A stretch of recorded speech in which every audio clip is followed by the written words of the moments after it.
অসম গভৰ্ণমেণ্টেতো ছিংগাপুৰৰ পৰা আমি কাকো আনিব নোৱাৰোঁ। গতিকে তেওঁলোকৰ দেউতাক মাকৰ লগত আমি কথা পাতিম যে আপোনালোকে ল'ৰা কান্দক, কাৰণ আমি ছিংগাপুৰত গৈ অসম পুলিচেতো কাকো ধৰি আনিব নোৱাৰে।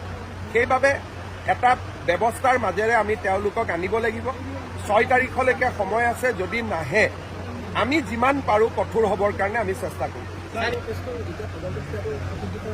মোৰ মতেদি তদন্ত প্ৰক্ৰিয়াটো খুব ভাল দিশেৰে আগবাঢ়িছে আৰু ৰাইজেও ভাল পাইছে যে আমি কাকো ক্ষমা কৰা নাই।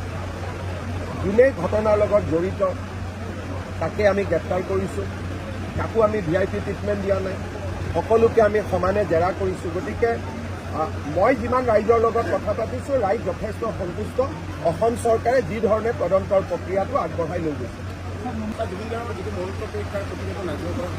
আমি ৰাজহুৱা নকৰোঁ, কিন্তু আপুনি যদি চাব খোজে মই CID কৈ দিম, যোনে চাব খোজে চাই আহিব পাৰিব।